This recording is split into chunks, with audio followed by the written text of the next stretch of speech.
Welcome back to Canadian Money Masters. So me and my wife just got our mortgage renewed, and we were with Scotiabank for the last 5 years, and we had been locked into a rate of 2.79% for it was 5 years, and we had 6 months left to go on our mortgage, and we got an offer for an early renewal.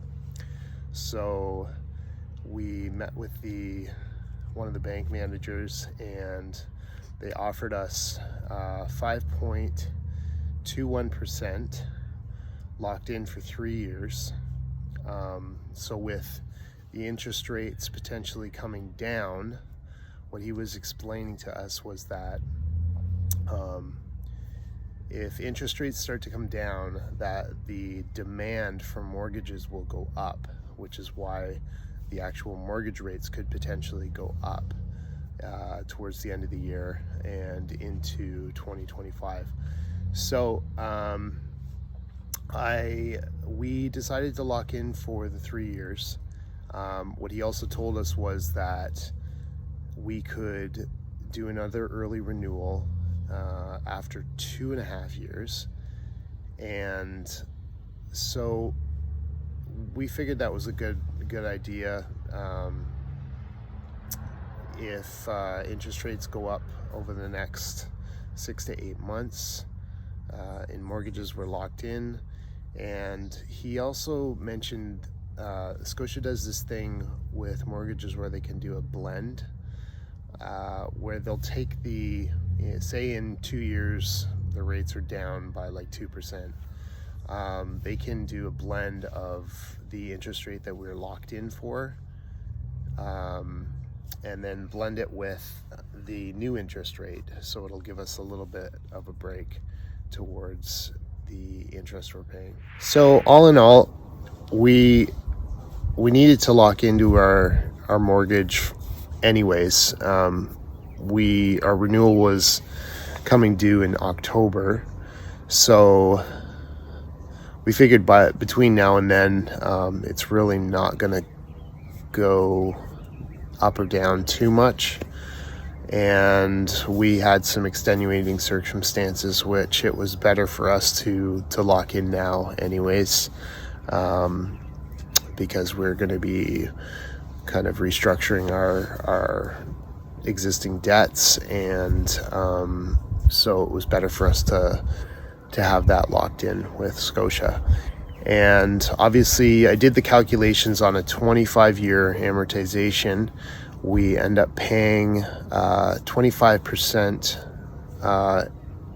towards principal and 75% towards interest at the beginning of the term, and that will obviously, the percentage that we're paying towards principal will increase over time. So that's obviously what we want.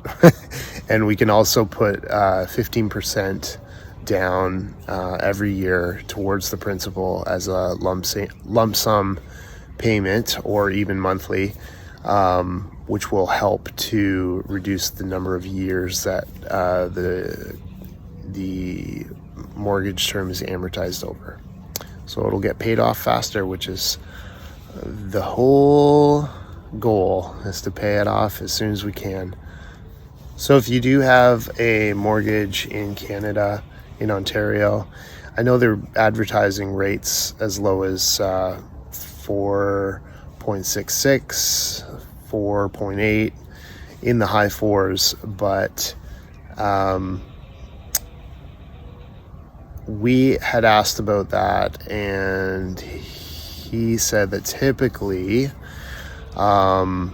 those rates are reserved for people that obviously make a little bit more money per year annually, doctors and lawyers, and typically for properties that are $1 million plus. Ours is valued at around $550,000 or $600,000 right now, so we don't fall into that classification. But if you do have a mortgage renewal coming up, Just wanted to share that information that an early renewal could potentially be an option for you. I think it's within 6 months of the term ending, and also just do the math on like where the interest rates are going. In Canada, we're still kind of stalled out right now. They should be dropping, but what I was unaware of was that if the interest rates drop, that there's more demand for housing and mortgages, so that can have definitely an impact on your housing costs. And I did assume in the beginning that if rates were coming down in general, that our mortgage rates would come down, and that's not necessarily the case. So hope you enjoyed this information, and hope to see you soon on Canadian Money Masters. See you soon.